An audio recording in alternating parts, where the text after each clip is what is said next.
Beauté, salut, salam à tous. Aujourd'hui, on plonge au cœur d'une expérience incroyable, la journée de clôture du Festival mondial de la musique et du tourisme à l'Institut national des arts de Kinshasa. Prête à vivre l'émotion? Suivez-moi. À Kinshasa, le centre culturel et artistique pour les pays d'Afrique centrale était le théâtre de l'événement. Bienvenue dans notre immersion au cœur de la clôture du Festival mondial de la musique et du tourisme.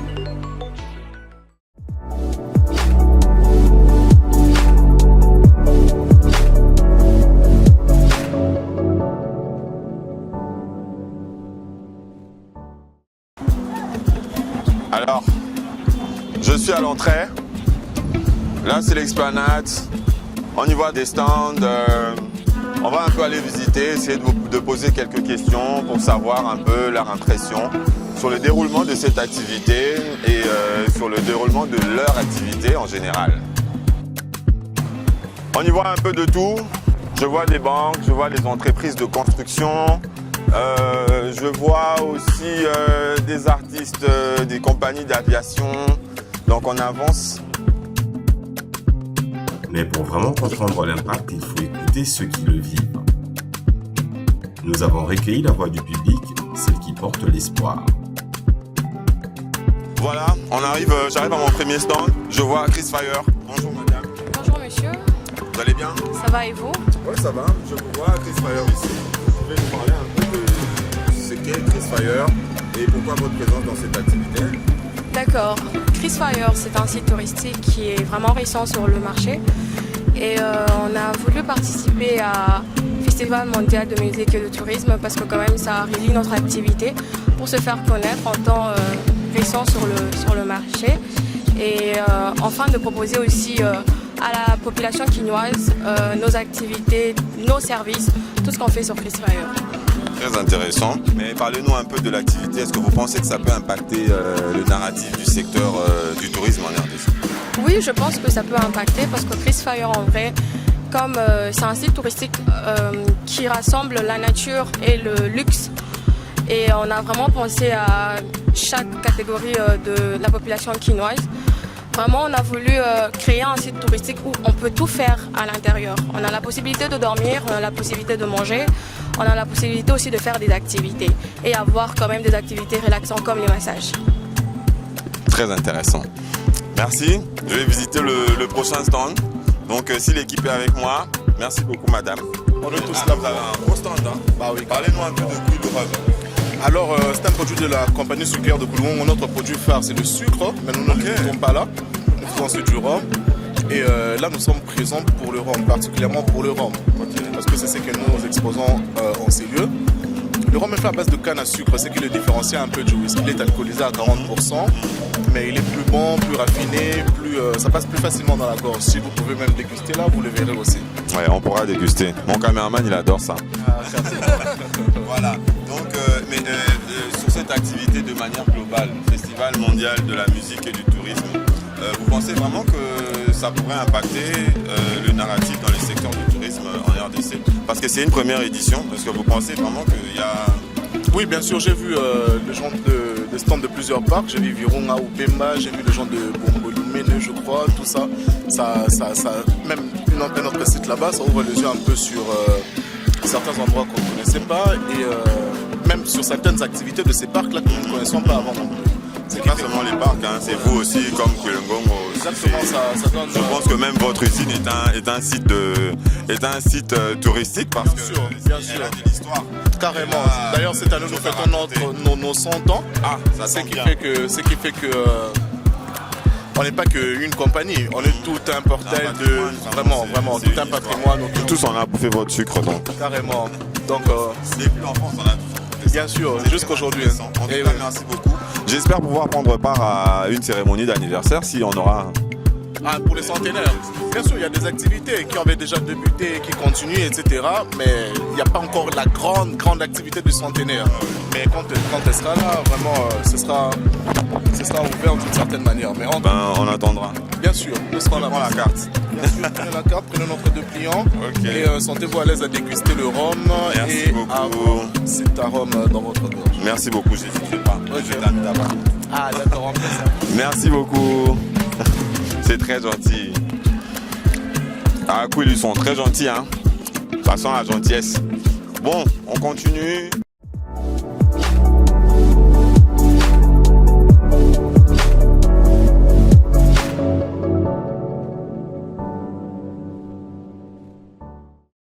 Ici, il y a Yetu RDC, facilitation et promotion des produits.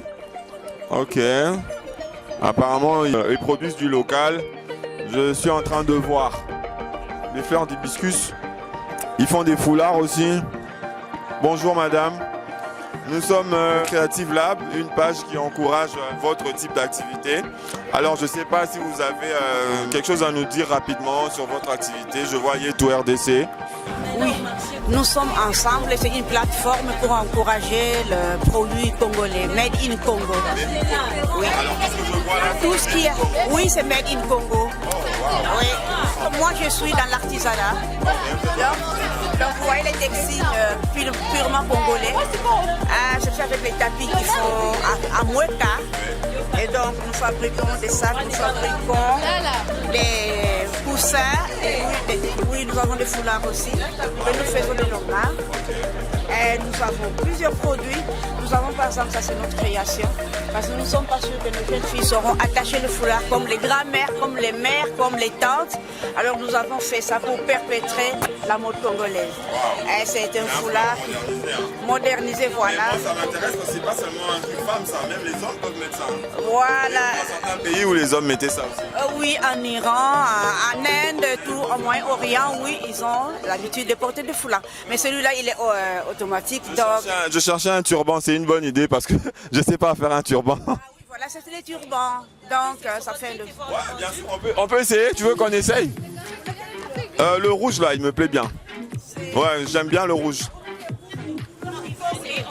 C'est juste essayer pour le rendu. Après... Ça serait top. Ça serait top. Je fais quoi? Je viens, je passe de l'autre côté? Ok. On est à fond dans l'immersion, là. Je vais essayer Made in Congo. Alors, je suis très élancé et moi, je vais m'asseoir. Restez avec moi. On va me mettre un foulard sur la tête. Voilà la démonstration. Comment elle s'aimait. Le turban Made in Congo. Waouh. Ça me rappelle déjà le turban indien, là. Ça te serre la tête, on dirait que... Voilà. Je suis pas top, là. Namasté, ça se régale. C'est très impressionnant. En tout cas, je le sens bien, c'est pour tout le monde. J'aimerais bien voir l'atelier, tout le processus de création, parce que nous, c'est ça, la création. Ouais, il n'y a pas de problème. Merci. Merci. Dans les cosmétiques, mais aussi dans l'agroalimentaire. Okay. Alors vous pouvez... Tout ça c'est Made in Congo, là. Tout ici, c'est le Made in Congo. Wow. Tout vient du Congo, produit au Congo. Parce que nous voudrions qu'on consomme congolais et que nous ne soyons pas les panneaux publicitaires d'autres pays. C'est ça notre objectif. Ok. Ça vous prend pas du temps de créer tout ça? Ça prend beaucoup de temps, hein? Ok. Un gel de douche au curcuma, made in DRC, hein. À l'aubergine aussi. Il n'y a que du bio ici. Magnifique. Tout ça, les handicapés qui fabriquent ça. Des œuvres d'art, les babouches, des raffias, avec les poupées, les ventailles, les sacs de panne, avec les raffias là-bas, dedans. Sur raffia aussi au fond. Venez pour acheter les choses, encourager les handicapés, les artistes. Pour encourager, quand vous achetez une pièce, ça permet pour acheter les matériels, pour fabriquer aussi le travail. En tout cas, merci beaucoup, Madame Valentine. Merci. Je continue ma tournée. Ici, c'est la création. Comme je vous ai dit, la RDC, la richesse, c'est pas seulement les minerais et tout ce qu'on nous vend. Il y a aussi le côté créatif, il y a l'intelligence. En tout cas, la tête y est. On peut le voir par la qualité de ce qu'ils sont en train de produire. C'est totalement made in DRC. C'est incroyable. Vraiment. À voir la qualité, on comprend que la richesse, elle est aussi dans la tête. Elle est aussi dans le patrimoine culturel. D'où justement j'apprécie beaucoup ce genre d'initiative de la part de nos dirigeants. On continue. Voilà, on continue. Là, c'est le ministère de la Culture, Art et Patrimoine.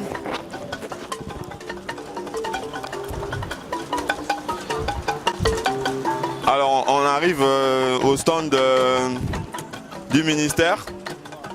Vous êtes? Nous sommes les artistes, percussionnistes, chorégraphes, danseurs et instrumentistes. Waouh. On peut prendre ça, c'est magnifique ce qu'il est en train de faire. Ça c'est xylophone. Oui, un instrument traditionnel. On s'appelle ce xylophone Madimba. Ah, Madimba, le xylophone. Les xylophones Madimba. Il y a des sons comme... On fonctionne comme un synthé quoi.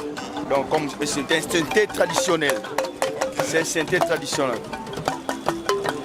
Mais et ça la nini tant on beta son ezokota na ba bulwana quand on a beta ba son ezobima travail ya ba calibas ko ezana si ezaba calibas.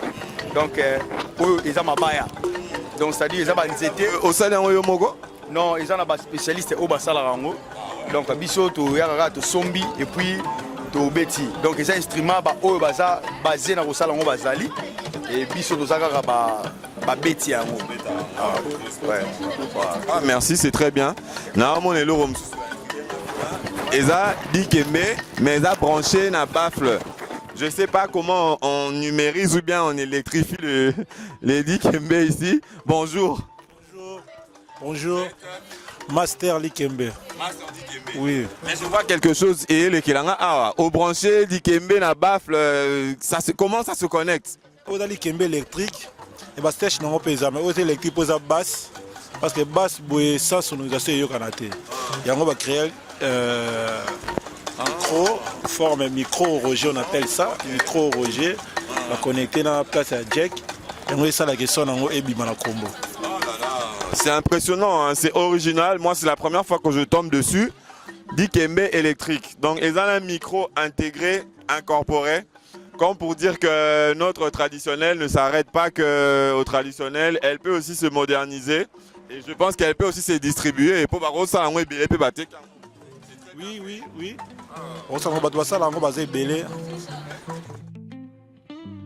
Ce festival a rappelé le rôle essentiel de la musique et du tourisme dans la promotion de notre capitale. C'est une plateforme de dialogue, un miroir de notre beauté. Notre objectif avec Creative Lab est de vous rendre cette ambiance, ce feeling au plus près. Je reconnais un peu ce visage aux Beaux-Arts, ou je me trompe? Vous êtes de l'Académie de Beaux-Arts de Kinshasa? De l'Académie. Vous êtes madame? Marie Mwendo. Marie Mwendo. J'ai fait l'Académie moi aussi, ça fait quand même longtemps que je suis parti. Alors vous venez en plein air? Ça vous dérange pas? Non, ça ne nous dérange pas, même pas nous déconcentrer parce que nous sommes là pour exhiber en plein air.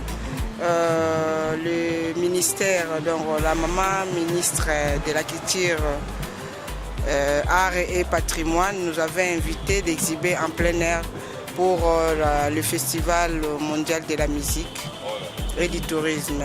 Alors nous peignons, nous travaillons sur la musique, parce que nous sommes là pour la musique et le tourisme.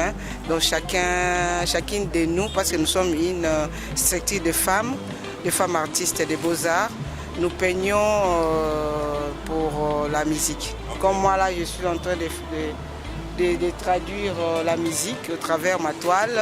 J'ai la guitare traditionnelle que je suis en train de finir. Et l'autre là-bas, vous voyez là. Oui, j'ai vu comment elles étaient en train de la faire hier. Elles étaient à 3 en train de faire ça, c'était incroyable, c'était vraiment immersif. J'avais beaucoup apprécié. Okay. Alors, qu'est-ce que vous pensez de ce genre d'activité? C'est vrai que c'est une première. Oui. En tout cas, les ministères, les gouvernants s'engagent à faire quelque chose dans notre direction, à nous les créatifs. Et vous avez un mot par rapport à ça? J'ai un mot par rapport à cet événement. Ce n'est pas seulement qu'on attend les événements pareils pour manifester et pour exhiber. Les gouvernements comme le ministère auquel nous appartenons organise aussi des événements comme ça, comme en avril, le 15 avril, la journée internationale de l'art. On avait aussi exhibé devant le ministère sur le boulevard. Ça c'est la deuxième fois dans cette année ce genre de... Alors c'est pour nous soutenir et nous faire voir aussi au public et d'aimer aussi de consommer l'art plastique. Parce qu'on consomme seulement la musique, on consomme le théâtre, les sports, vous oubliez l'art plastique, hein, l'art de l'islam on consomme. Hein. On consomme, nous allons chez les modélistes, les stylistes pour créer des modèles. Mais chez nous, c'est comme si vous nous avez, je ne sais pas si vous, mais nous travaillons. Même si vous nous avez mis dans les oubliettes, mais nous travaillons pour vous faire voir que nous existons. Exactement. Okay. Et notre impact continuera à se faire sentir. Merci beaucoup. Merci beaucoup, je vous encourage à continuer. Merci, je continue ma tournée. L'immersion continue. Je vois le parc national de Upemba de l'autre côté. Je vais essayer de faire un tour parce que les images que je vois sur leur écran, c'est quand même assez impressionnant. Je vois qu'on est en train de soigner une espèce de zèbre comme ça qui était blessé. Ah, c'est vrai, hein. C'est la scène qu'il y a sur l'écran là. Aujourd'hui, je fais le tour un peu pour voir les participants qui sont là, qu'est-ce que vous faites et est-ce que vous pensez que des initiatives comme ça peuvent impacter aussi le tourisme et votre activité en RDC. Vous êtes ? Donc, moi, c'est Tina Lin, je suis la chef de site au niveau du parc national de Upemba, dans le Grand Katanga. Voilà, donc le parc national de Upemba, c'est un des parcs les plus anciens des parcs nationaux. Vous en avez 8 au niveau de la RDC. Et en fait, on a la seule population de zèbres qui existe en habitat naturel. Hein. Donc, c'est vraiment des zèbres congolais qui n'ont pas été importés de l'Afrique du Sud ou autre. Et après, vous avez aussi la population d'éléphants purs de savane et l'antilope lechwe qui existe seulement à Upemba, au Congo. Donc, ça veut dire que si l'antilope lechwe disparaît, eh ben, le monde aura perdu cette antilope et cet héritage aussi congolais. Donc voilà, donc on travaille avec l'ICCN, hein, donc c'est l'Institut pour la conservation de la nature, et après on essaye vraiment de mettre en place des mécanismes pour protéger en fait ces animaux, cet espace, mais aussi apporter un développement durable aux communautés riveraines. Voilà, donc en quelques lignes. Mais on est très heureux d'être ici. C'est la première fois en fait qu'on peut raconter une histoire positive du Congo, qu'on peut aussi échanger avec vous, avec tant d'autres personnes. Et ça, normalement, on est bien plus isolé au niveau des parcs et avoir la possibilité de raconter l'histoire d'un parc, comment est-ce qu'on est en train de redécouvrir des choses à des élèves, à des étudiants, à des jeunes, à des professeurs, à des institutions, c'est hyper important et ça nous aide énormément. C'est assez impressionnant ce que vous me dites. Et moi, je suis un peu curieux de savoir l'activité au parc d'Upemba. Est-ce qu'il y a vraiment il y a une fréquentation, il y a des gens qui viennent visiter? Est-ce que c'est vraiment à la hauteur de vos attentes ou vous pensez qu'on pourrait faire mieux et que des activités comme ça pourraient justement aider à mieux faire voir? Voilà, donc tout à fait. Nous, on n'a pas encore vraiment démarré le tourisme. Donc on a mis déjà un petit camp touristique, mais c'est pas encore au niveau où on veut être. Et à partir de 2026, avec aussi l'appui bien sûr du ministère du Tourisme et d'autres partenaires, on veut vraiment essayer de lancer ce tourisme dans la zone du Grand Katanga. Et en fait, notre objectif, c'est pas seulement d'avoir des touristes qui viennent de l'extérieur, mais c'est surtout d'avoir des touristes qui viennent de Lubumbashi, qui viennent de Kolwezi, qui viennent de Likasi, venir en fait visiter ces parcs qui sont juste à côté des villes pour pouvoir vraiment en profiter. Donc à partir de 2026, tout le monde est invité pour venir nous rendre visite. Ok. De Virunga, donc c'est des collègues hein, qui sont au-dessus. Donc le parc national de Virunga, si vous voulez avoir toute l'histoire, il faut vraiment aller leur rendre visite à l'intérieur. Mais c'est le parc le plus ancien au niveau de la RDC, avec les gorilles de montagne bien sûr. Malheureusement, comme vous savez, la zone du Nord Kivu est assez secouée, mais même dans ce type de situation, c'est un des parcs au niveau, je dirais, mondial qui a réussi à mettre un plan de développement autour du parc qui est impressionnant. Ils font déjà des chocolats, ils font du café, ils font du cacao, ils font aussi de la vanille, ils ont aussi développé des savonneries et donc ils ont mis en place tout un modèle de développement durable autour d'un parc et en fait c'est aussi un exemple pour beaucoup d'entre nous pour voir que c'est possible, que la conservation et le développement durable peuvent être ensemble et peuvent être main en main et que c'est pas seulement les animaux mais c'est aussi les communautés locales. Donc ils font un excellent travail, il faut surtout aller les voir à l'intérieur. En tout cas, merci beaucoup madame. Je vous vois en vidéo, c'est très impressionnant ce que vous faites. Là, vous êtes vraiment sur le champ et je vous remercie pour l'effort fourni en tout cas, c'est très bien. Une énergie indescriptible, des rythmes qui font l'âme de notre culture, ce festival n'est pas seulement un spectacle, c'est une célébration. Chaque point de scène et chaque pas de danse témoignent de la richesse et de la vitalité de la RDC. Quand en Allemagne, maman qui peut étaler à flat qui peut étaler, il me va chambre, tu vois, tu vas mélanger corté. Pour tout ça, la démonstration est formée parce que la SAP a participé à la culture. Le patrimoine de mon bateau à ballet, tout le monde est musicien, il faut la SAP aussi. Quand on parle de l'Afrique, on voit la SAP. Quand Dieu a créé le monde, et l'eau a libéré le bagage à Adana F. Adam, tu es où? Adam dit que papa, j'ai fini. Jamba Timbeli que moutoye ba forme, wana. Ce qu'on a dit dans Genèse 3, verset 21. Dieu n'a jamais voulu voir la nudité de l'homme après le péché d'Adam. Parce que Dieu a créé l'homme à son image. A boya qui imaginer dans la salir, à couvrir qui bango. Yango moni et la maison, les 7 amis te accompagneront jusqu'à la mort. C'est les seuls. Donc les jeunes balingaka ba sepela, elongola ba pe ba stress, ba mon la ke mboka la biso pe, et ça la makambo. Exactement. Où est le mal? Magnifique. Donc je rappelle que ça c'est Mzee Kindingo. Je rappelle que ça c'est les léopards de la SAP. Oui, léopards de la SAP. Équipe de la SAP donc les jeunes ont lutter contre Koulouna, contre la délinquance, contre les antivaleurs. Donc il vaut mieux que la SAP. Parce que la SAP et c'est logo est très important dans la vie de Bisso. Ndo la tiboué. Yo mon boni que soit OK nango. Très kitoko.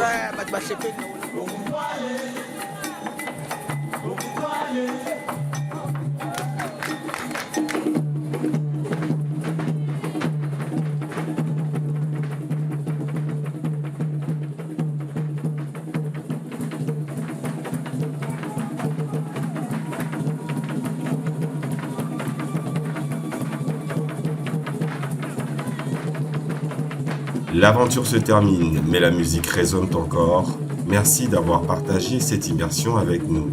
C'était Grace Koi pour Creative Lab, Creative Immersion. N'oubliez pas de vous abonner pour ne rien manquer de nos prochaines découvertes. À très vite.